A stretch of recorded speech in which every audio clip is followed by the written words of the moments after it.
સુરતના મોટા વરાછામાં બંધ મકાનની દિવાલ ધરાશાયી, જર્જરિત મકાન હોવાથી લાંબા સમયથી મકાન હતું ખાલી. કાપોદ્રા ફાયર વિભાગની ટીમે કાટમાળ ખસેડવાની હાથ ધરી કામગીરી.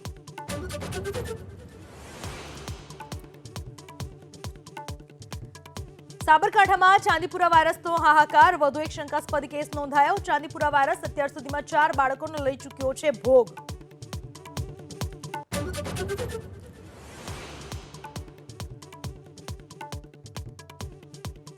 અખિલ ભારતીય કોળી સમાજના નવા સંગઠનની જાહેરાત. યુવા પ્રમુખ પદે દિવ્યેશ ચાવડા, કર્મચારી મંડળના પ્રમુખ પદે રાજુ વંશ, મહિલા પ્રમુખ પદે રીટાબેન અલાણીની નિમણૂક.